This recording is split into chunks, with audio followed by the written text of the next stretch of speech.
Hello guys, welcome back. My self S के अग्रवाल और आज आपके सामने वापस एक न्यू वीडियो लेके आया हूँ। और आज अपन डिस्कस करेंगे डीएनए सीक्वेंसिंग का एक या फिर अपन कहें नेक्स्ट जनरेशन ऑफ सीक्वेंसिंग का एक न्यू टॉपिक, आयन टॉररेंट या फिर अपन कहें टॉरेंट सीक्वेंसिंग। ये जो आयन टॉरेंट सीक्वेंसिंग है, ये भी देखो खास तौर से नेक्स्ट जनरेशन की एक मोर एडवांस टेक्निक है। ठीक है, मोर एडवांस टेक्निक होने के साथ साथ में काफी इजी टेक्निक भी है और कुछ इसके डिसएडवांटेज भी है। जो डिसएडवांटेज है वो अगर लास्ट के अंदर मैं आपको बताऊंगा कि इसमें क्या क्या डिसएडवांटेज है और कैसे ये बेनिफिशियल है। इसमें देखो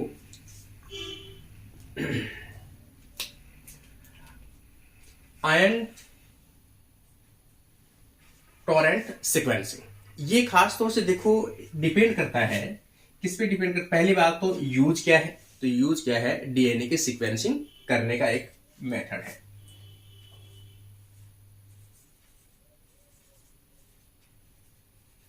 sequencing of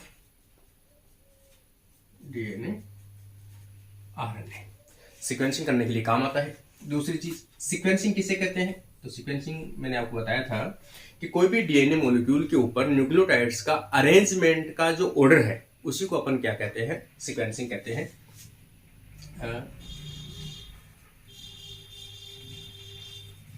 arrangement of nucleotides on DNA, DNA के ऊपर न्यूक्लियोटाइड्स का जो अरेंजमेंट है उनको ही अपन क्या कहते हैं, सीक्वेंसिंग कहते हैं। और कोई भी अननोन सीक्वेंस, अननोन डीएनए की सीक्वेंस याद कर सकते हैं।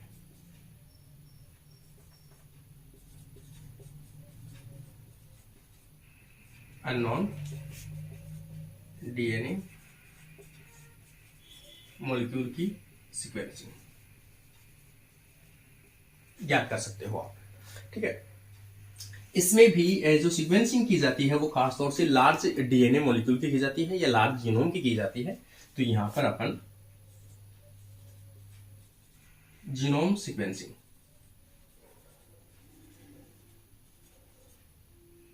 करते हैं। जीनोम सीक्वेंस का मतलब है काफी लॉन्ग फ्रेगमेंट हो डीएनए का या कंप्लीट जीनोम हो, उसको छोटे छोटे फ्रेगमेंट्स में डिवाइड करके एक लाइब्रेरी तैयार की जाती है और उस लाइब्रेरी की प्रत्येक लाइब्रेरी के जो फ्रेगमेंट है उन सबकी सीक्वेंसिंग की जाती है और उस आधार पर कंप्लीट लाइब्रेरी ज्ञात की जाती है। तो यहाँ पर जीनोम सीक्वेंसिंग की जाती है। ह्यूमन जीनोम भी हो सकता है, अदरवाइज कोई भी ऑर्गेनिज्म का जीनोम हो सकता है, उसकी सीक्वेंसिंग आप इस मेथड के द्वारा कर सकते हैं। दूसरी चीज, ये जो मेथड है वो पीएच पे डिपेंड करती है। तो ये पीएच सेंसिटिव मेथड, ये मेथड किस पे डिपेंड करती है, पीएच सेंसिटिव मेथड होता है, इसमें पीएच का रोल होता है। ठीक है, इसके अलावा इसके अंदर जो बायोटीन है यूज में आती है।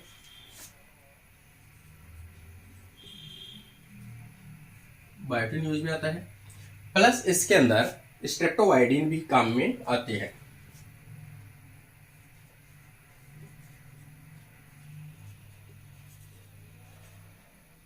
इसमें स्ट्रेप्टोवाइडिन यूज में आती है। इसके साथ में magnetic Beed, magnetic Beed use में आता है। इसके अलावा इसके अंदर इमल्सन पीसीआर यूज में आता है।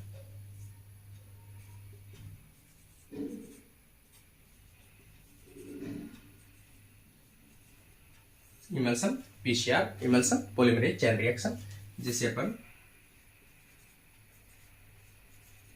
के द्वारा डिनोट करते हैं, ईएम पीसीआर के द्वारा। अब अपन मेथड स्टार्ट करते हैं। देखो कि ये मेथड सभी चीजें मैंने रिक्वायरमेंट जो भी बताई है आपको, ये सभी चीजें अपन अप्लाई करके देखते हैं कैसे कैसे अप्लाई कर सकते हैं।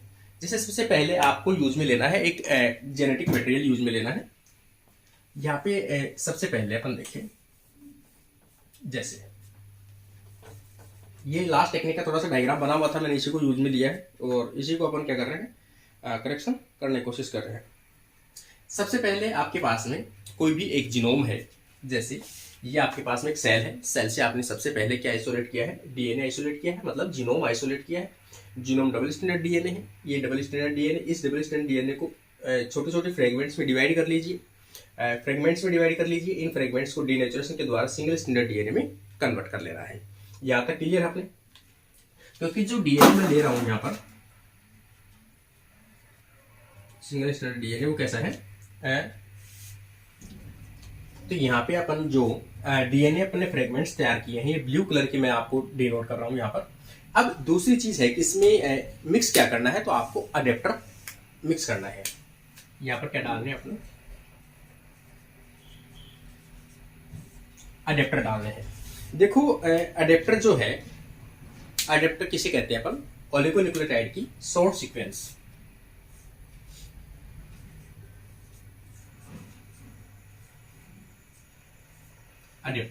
अडेप्टर किसे कहते हैं, डीएनए की शॉर्ट केमिकली सिंथेसाइज्ड ऐसे मॉलिक्यूल जो डीएनए के साथ में बाइंड हो सकते हो, या डीएनए के साथ में उसकी दोनों एंड के ऊपर बाइंड हो सकते हो। Chemically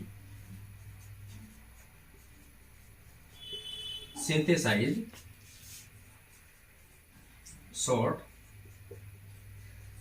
oligo nucleotide sequence. Short oligonucleotide sequence जो होती है उसको अपन क्या कहते हैं, अडेप्टर कहते हैं। तो यहाँ पर देखो अपन ने दो प्रकार के अडेप्टर यूज में लिए हैं। यहाँ पर देखो सबसे पहले अडेप्टर ए,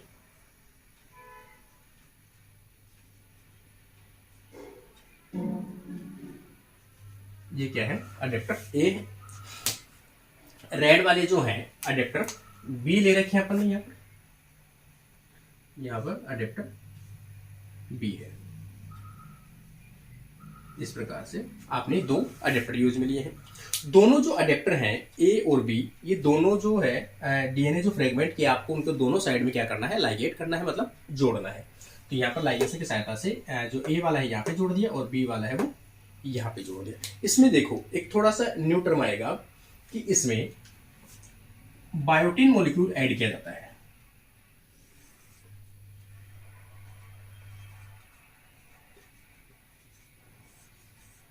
बायोटिन जो मॉलिक्यूल है उसको ऐड किया जाता है किसी एक एंड के ऊपर। तो बायोटिन जो है अपन एक एंड पे ऐड कर देते हैं। जैसे मैं ये कहूं कि बायोटिन रेड कलर का अगर अपन दिखाए, या फिर इस प्रकार की सीक्वेंस दिखा सकते हैं अपन, इस प्रकार की बायोटिन है। इस बायोटिन को मैं रेड वाले के बजाय ब्लैक वाले पे ऐड कर देता हूं। यहाँ पर आपने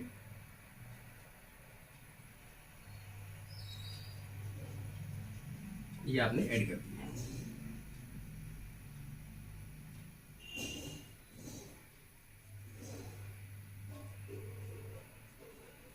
ये आपने ऐड कर दिया, तो ये क्या है, बायोटिन। ठीक है। अब आपके पास एक इस प्रकार का डीएनए मॉलिक्यूल तैयार हुआ है। ऐसे अपन कह सकते हैं एक इस प्रकार का डीएनए मॉलिक्यूल तैयार हुआ है। सिंगल स्टैंडर्ड डीएनए मॉलिक्यूल है। कुछ इस प्रकार से उनके न्यूक्लियोटाइड प्रेजेंट है। दोनों साइड में उसके अडेप्टर है।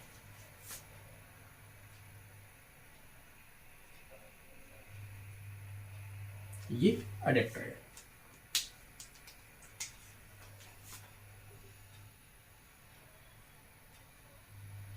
यहां पर अडेप्टर दिखा दिया अपन ने। ये जो बी रेड वाला है वो बी अडेप्टर है और ब्लैक वाला है वो ए अडेप्टर है। मतलब ब्लैक वाला वो ए अडेप्टर है। आपने ए अडेप्टर के पास में आपने बायोटिन को अटैच कर रखा है।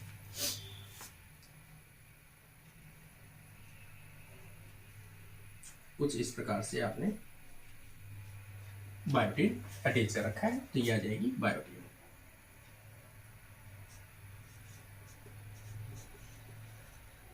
ये है बायोटिन। अब देखो आपने यहां तक आपने तैयार की है, तो इसे अपन क्या कहते हैं, इस कंडीशन को क्या कहते हैं, लाइब्रेरी कंस्ट्रक्शन कहते हैं। तो सबसे पहली स्टेप आ जाएगी लाइब्रेरी कंस्ट्रक्शन।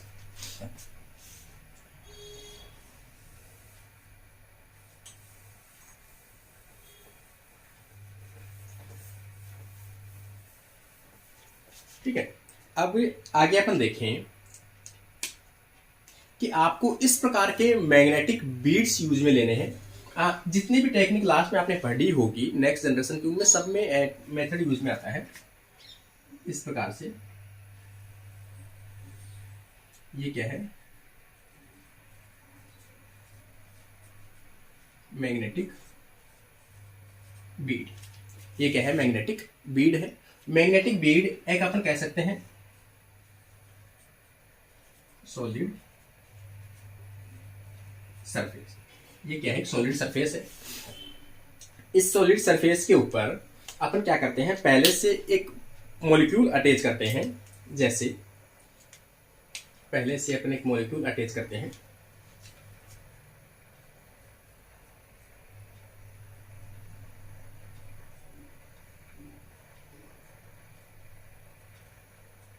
इस प्रकार से स्ट्रेप्टोवाइडिन।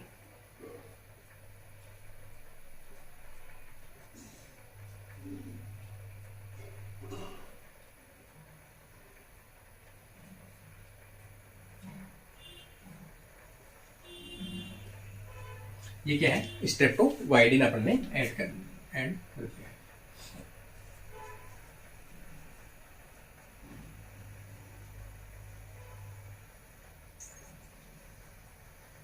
तो इसको अपन क्या कहेंगे, स्ट्रेप्टोवाइडिन ऑन द मैग्नेट, या फिर कह सकते हैं स्ट्रेप्टोवाइडिन कोटिंग।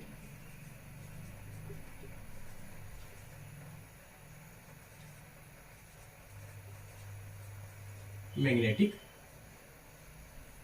बीड। इस प्रकार से आपने ये बनाया है मैग्नेटिक बीड। क्योंकि यहाँ पर अपन देखें कि एक कंडीशन है बायोलॉजी की, आपने इंटरेक्शन सुना होगा कि जो बायोटीन है वो मॉलिक्यूल हमेशा इंटरेक्ट करता है किसके साथ में, स्ट्रेप्टोवाइडिन के साथ में। तो ये बायोलॉजिकल इंटरेक्शन है। जहां जहां बायोटीन को स्ट्रेप्टोवाइडिन मिलेगा वहां वहां जाकर ये क्या होगा, बाइंड हो जाएगा। अगर आपने इसको और इन दोनों को जो एक प्लेट होती है, पीएच सेंसिटिव प्लेट होती है, पीसीआर इमल्सन पीएच होती है या प्लेट होती है, उसमें आपने इनमें डाल दिया। यहां पर आप दोनों को मिक्स कर देते हो। इस प्रकार से मिक्स करने के बाद में आपके सामने कुछ इस प्रकार की स्ट्रक्चर बनेगी। एक टाइम पर ये जो स्ट्रेप्टोवाइडिन कोटिंग मैग्नेटिक जो बीड्स हैं, ये मिलियन मॉलिक्यूल्स होते हैं, इसके ऊपर प्रेजेंट होते हैं। ये कुछ स्ट्रक्चर है इस प्रकार से, प्रत्येक पे इस प्रकार की स्ट्रक्चर है स्ट्रेप्टोवाइडिन की।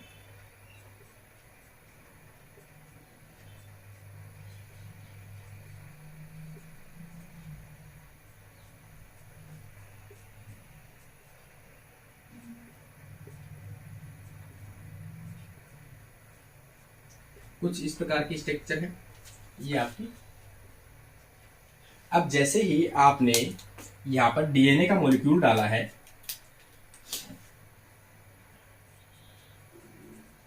ये डीएनए का मॉलिक्यूल डाला है, तो डीएनए के अंदर जो बायोटीन मॉलिक्यूल है वो कहां जाके बाइंड होगा, अपने बायोलॉजिकल इंटरेक्शन के साथ स्ट्रेप्टोवाइडिन के साथ में जाकर क्या होगा, ये बाइंड होगा। तो यहाँ पर स्ट्रेप्टोवाइडिन के साथ में यहाँ पर बाइंड होगा कुछ इस प्रकार से।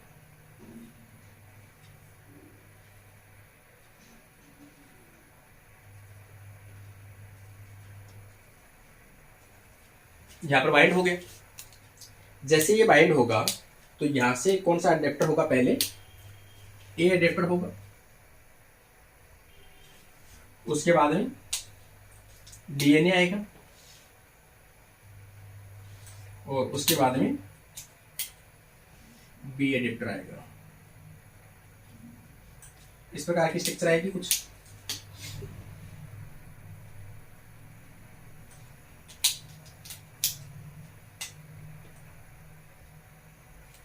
इस प्रकार की स्ट्रक्चर आपके सामने देखने को मिलेगी।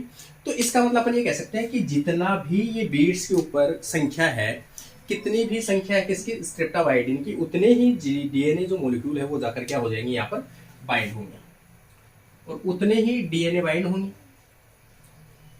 तो यहाँ पर कुछ इस प्रकार की कॉम्प्लेक्स स्ट्रक्चर दिखाई देगी।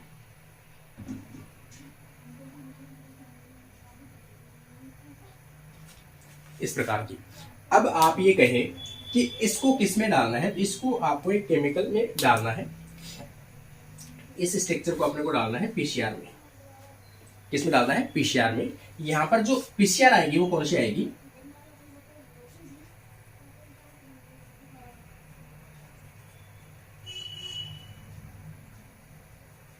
Emulsion PCR. इमल्सन पीसीआर के अंदर आपको डालना है। कुछ इस प्रकार से डालना है। आपने इमल्सन पीसीआर में डाल दिया इसको। अब इसके साथ में आपको डालना क्या है?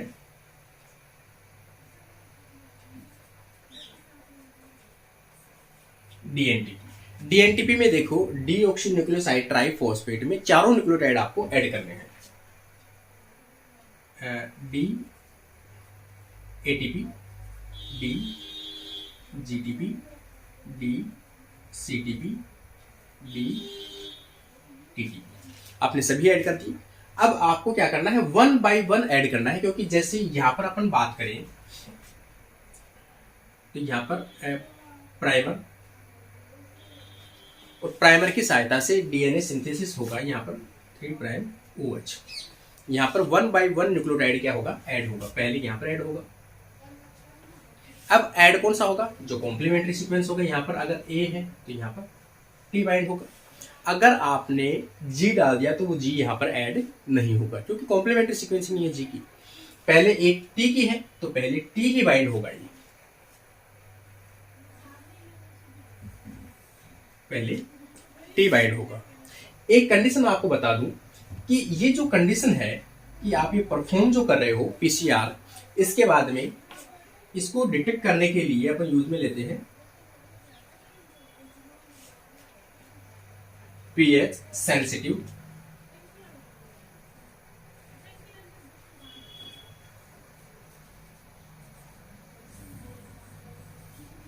चिप। यहां पर क्या है? ये पीएच सेंसिटिव चिप है। इसका मतलब पीएच में इफेक्ट होते ही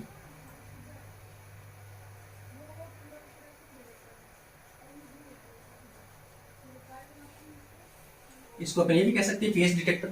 पीएच में हल्का सा भी चेंज होगा तो वो आपको बताएगा, मतलब इसमें कलर चेंज होगा। पीएच में जैसे ही इंक्रीज होगा या बढ़ेगा या कम होगा, तो ये खासतौर से पीएच को डिटेक्ट करता है डिक्रीजिंग।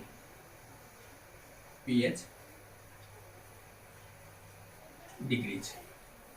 पीएच डिक्रीज का मतलब अपन क्या कहते हैं? एसिडिटी। पीएच यदि 7 से कम आता है तो उसे अपन कहते हैं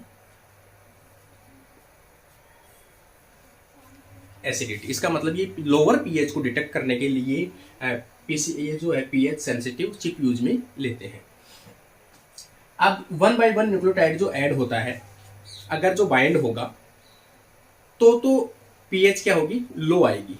यदि बाइंड कोई न्यूक्लियोटाइड नहीं होगा तो पीएच लो नहीं आएगी। इसका मतलब प्रत्येक न्यूक्लियोटाइड ऐड करते ही आपको ये देखना है कि पीएच डिक्रीज हुई है या नहीं हुई। इसका लॉजिक है कि जैसे दो न्यूक्लियोटाइड आपस में बाइंड होते हैं तो वहां पर हाइड्रोजन आयन रिमूव होते हैं।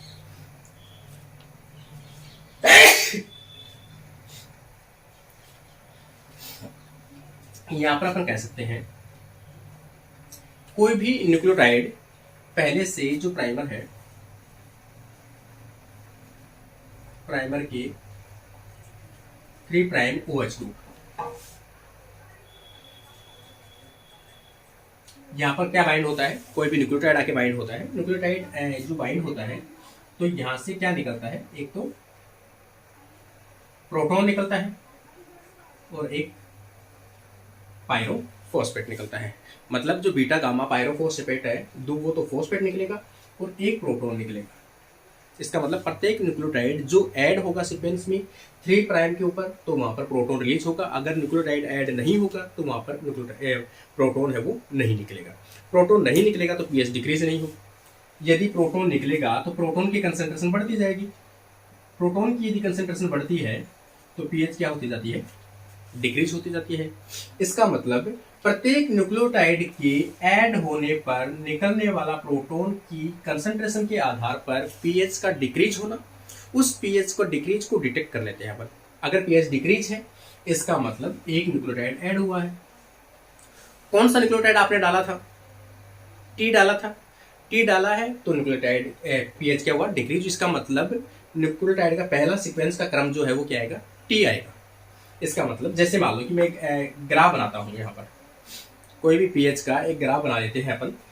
सपोज ये बना दिया मैंने आपको, एक एग्जांपल बता रहा हूँ आपको।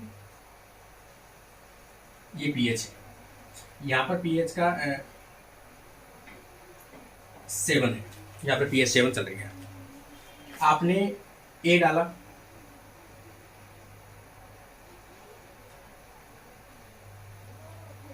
ए डालते ही मतलब टी डाला, टी डालते ही पीएच क्या हो गई, डाउन आ गई। मतलब पीएच आ गई एसिड की साइड में। यहाँ पर क्या है, एसिड। तो यहाँ पर इसका मतलब अगर पीएच नीचे आती है, डिक्रीज होती है, दैट मीन्स वो न्यूक्लियोटाइड वहां पर ऐड हुआ है। आगे वापस पीएच डिक्रीज हुई है, इसका मतलब आपने जी डाला था, जी डाला था तब नीचे आई है। अब आपने सपोज टी डाला है, यहाँ पे जी, यहाँ पर टी, अगला टी डाल दिया तो यहाँ पर पीएच नीचे नहीं आई, लेकिन आगे सी डाल दिया, सी डालते ही पीएच क्या हो गई, डिक्रीज हो गई। तो सी आ गया। फिर आपका पीएच डिक्रीज हुआ, इसका मतलब आपने क्या डाला था, यहाँ पर ए डाला था, तो यहाँ पर ए डाला तो पीएच डिक्रीज हुई। यहाँ पर जी डाला तो पीएच डिक्रीज हुई। तो इस आधार पर आप न्यूक्लियोटाइड के सीक्वेंस ज्ञात कर सकते हो, और ये जो न्यूक्लियोटाइड के सीक्वेंस है वो न्यू डीएनए के सीक्वेंस होगी। कौन सी होगी, न्यू डीएनए के सीक्वेंस, न्यू डीएनए की सीक्वेंस। अगर आपको ये कहा जाए कि ओरिजिनल डीएनए, जो डीएनए सीक्वेंस अपन करना चाहते हैं उस डीएनए सीक्वेंस क्या होगी, तो जो न्यू डीएनए सिंथेसिस बन रहा है उसके जस्ट अपोजिट वाली क्या होगी, ओरिजिनल सीक्वेंस होगी। यहाँ पर ए सी जी टी सी, ये क्या है, ओरिजिनल सीक्वेंस है। ये ओरिजिनल डीएनए सीक्वेंस है जिसकी आप सीक्वेंसिंग करना चाहते हैं। तो किस आधार पर है ये, जो प्रोटॉन निकलता है उसके आधार पर है। प्रोटॉन के कारण से पीएच डिक्रीज होती है, पीएच डिक्रीज होती है तो उसको पीएच सेंसिटिव चिप के द्वारा डिटेक्ट कर लिया जाता है, और आपको एक पता लग जाता है कि कौन सा न्यूक्लियोटाइड आपने डाला था जिसके कारण से पीएच डिक्रीज हुई है, तो उसका हो जाएगा। अब इस कंडीशन एक है कि डिसएडवांटेज क्या है।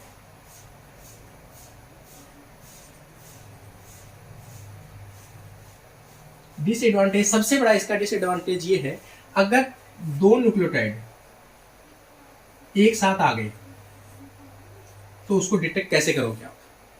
पीएच तो एक प्रोटॉन पे भी डिक्रीज होगी, दो प्रोटॉन आए तो भी पीएच डिक्रीज होगी।